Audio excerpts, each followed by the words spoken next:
이슈뉴스에서 국민의힘 김기현 원내대표를 만나 근황과 당의 혁신 방안 그리고 내년 울산시장 선거에 대해 얘기 들어봤습니다.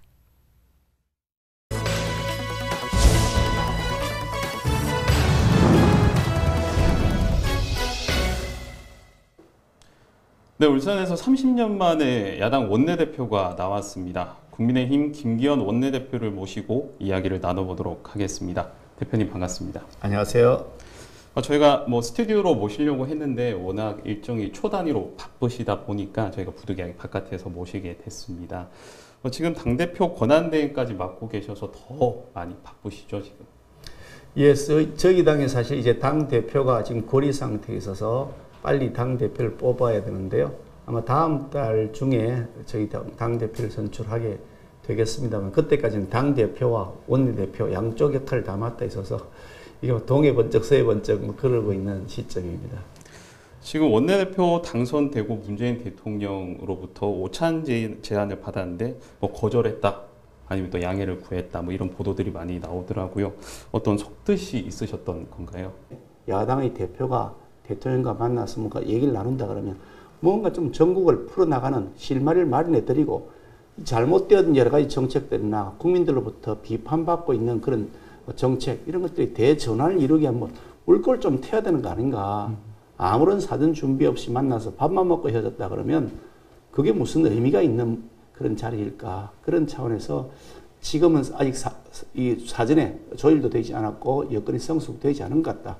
좀 더 조율해서 정말 국민들에게 시원한 결과 좀 대한민국 정치가 대화 타협을 통해서 물 흐르듯이 흘러가는 모습을 보여드릴 수 있도록 하는 그런 전제가 조금 충족되었으면 좋겠다. 그런 차원에서 대화를 좀 더 나누신 다음에 식사를 하시면 좋지 않겠느냐. 그렇게 제가 말씀을 드린 거죠. 네, 울산을 변방이 아니라 중심으로 올려야 되겠다는 말씀을 늘 해오셨는데 실제로 이게 구체화가 좀 되어 가는 것 같습니다. 이런 기조가 계속 유지가 될 수 있겠습니까? 사실 제가 울산 출신이긴 합니다만 이 중앙 정치에 가면 울산 출신이 잘 안 먹힙니다. 쉽게 말하면 울산 출신이라 그러면 어떤 분들은 초창기에는 그 십몇 년 전에 처음 국회에 갔을 때는 울산과 울진은 구별하지 못하는 분들도 계시고요. 울산이 경상남도 울산시라고 인식하는 분들은 대다수 많은 분들이셨고요. 초창기에는 말이 안 통하더라고요. 그런데 결국 이걸 실력으로 승부해서 뚫고 나가야 되겠다. 그런 다짐을 했고요. 그래서 제가 사실 정치를 시작하면서부터 그랬지만 지속적으로 변방에서 중심으로 그것은 울산을 변방에서 중심으로 끌어올리겠다라는 것과 동시에 김기현이라는 정치인도 변방에서 중심으로 진출하겠다. 이런 각오와 의지를 가지고 시작을 했는데 한 십몇 년 만에 이제 조금 한 발짝 더 내디딘 단계까지 갔다. 그런 면에서 나름대로 조금 의미가 있는 그런 결실을 얻었다고 생각합니다. 초선인 박성민 의원을 원내 부대표로 임명을 하셨잖아요. 그리고 부대표단에 초선의 의원들을 대거 전진 배치를 하셨는데 좀 배경이 있으셨습니까? 우리 박성민 의원이 또 가지고 있는 역량과 또 뛰어난 그 리더십 이런 것들이 우리 당을 위해서 꼭 필요하다. 그런 판단이 되어서 그동안 행정 경험도 있으시긴 하지만 전국의 기초지자체 그러니까 기초시 군 이런 데를 통틀어서 200몇십 개가 있는데 전국에 전국 회장도 하셨거든요. 네. 그만큼 뛰어난 역량을 가지신 분이시죠. 그래서 이분이 우리 울산을 대표해서 부대표로 역할을 하시면서 또 저와 함께 보조를 맞추는 데는 굉장히 훌륭한 분이시다. 그런 판단하에 부대표로 같이 일하게 되었고요. 원내대표를 이제 부대표가 10여 명 되는데 이분들이 각 전국 광역지자체별로 한 명씩 이렇게 흩어져 있습니다.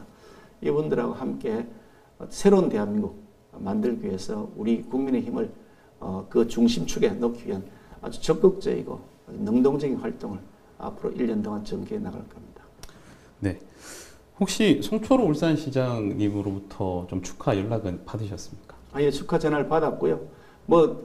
많은 분들이 그렇게 질문을 하세요. 개인적으로 서로 좀 감정이 좋지 않을 것 같은데 이런 말씀을 하시는데 그건 개인적인 문제의 차원은 아니고요. 송철호 시장님하고 저하고는 같은 이게 제가 판사할 때 그분이 변호사하고 계셨고 또 제가 변호사할 때 같은 변호사이고 있기 때문에 개인적으로도 잘 아는 사이고 같이 많이 둘이서도 만나고 여러 명이서도 만난 개인적 관계에서는 그런 불편한 관계가 아닌데 다만 공적인 분야에서 일이 일어나다 보니까 조금 그 뭐 불미스러운 상황이 지금 전개되고 있긴 합니다만 그건 그거고 공적인 일은 공적인 일 아니겠습니까? 우리 시를 위해서 행정을 맡아 계신 책임자시고 또 저는 정치 분야에서 제가 해야 될 역할이 있고 하니까 서로 잘 협조하고 또 서로 도울 일이 있으면 같이 도와야 되겠죠. 알겠습니다. 국민의힘이 그 총선과 재보궐선거에서 압승을 거두면서 분위기 반등에 성공을 했지 않습니까? 이 기세를 몰아서 내년 지방선거까지 좀 이끌고 나갈 수 있는 전략 같은 게 있다면 좀 어떤 게 있겠습니까? 4.7 재보궐선거에서 나타난 그 표심은 어찌 보면 우리 당에 대한 지지라기보다도 민주당에 대한 심판이었다. 문재인 정권에 대한 심판이었다는 생각이 아마 좀 더 우세한 거고 저도 그것이 아마 사실일 것이라고 봅니다.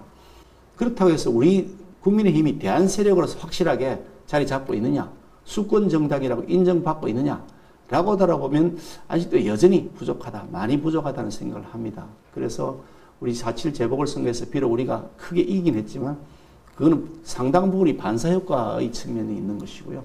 우리 자체 역량을 강화해야 되겠다. 그래서 제가 이번 원내대표 선거에 나오면서도 각 후보가, 뭐 저를 포함해서 4명의 후보가 나왔는데 각 후보가 캐치프레이즈를 많이 내세웠는데 저는 자강을 먼저 하겠다. 최우선적으로 자강하겠다.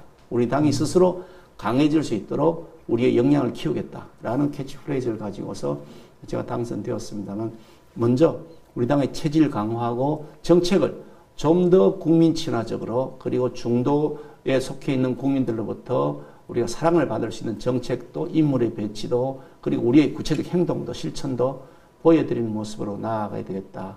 그것이 제게 1년 동안 지금 주어진 책임이다. 그렇게 믿고 있습니다. 그러면은 울산 같은 경우에 울산의 국민의힘 같은 경우에는 좀 어떤 변화가 가장 필요하다 그렇게 좀 보고 계십니까? 그동안 사실 우리 울산은 매우 역동적인 정치 모습을 보여왔습니다. 뭐 저희 당이 어떤 때는 그냥 완전히 패하게 됐고요. 저희 당이 또 완전히 이기게 됐고 매우 우리 울산 시민들은 정치적인 판단이 수준 높은 분이셨는데 조금만 잘못하면 야단치시고 조금 기대될 만하면 밀어주시고 그런 면에서 우리가 굉장히 좀 중요한 시점에 와 있다. 지난번 3년 전에 있었던 지방선거에서는 저희들이 완패를 했거든요. 네.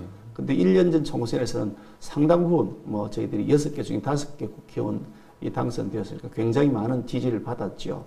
그런 측면에서 보면 우리가 좀 더 새로워져서 좀 더 역동적으로 시민 속으로 들어가고 우리 시민들과 함께 고민을 나누고 그런 모습의 생활정치의 모습을 좀 구체적으로 보여드려야 되지 않을까 그런 생각을 하고요.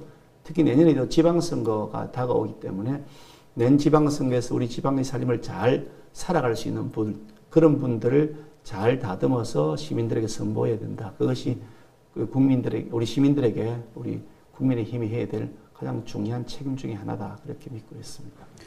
지금 많은 시민들의 관심이 내년의 울산시장 선거인데요. 국민의힘에서도 한 7명, 8명 정도의 인물들이 거론이 되고 있습니다. 대표님께서는 좀 어떻게 보고 계신지 말씀해 주실 수 있겠습니까? 일단 후보자가 많은 것은 좋은 것 같고요. 네.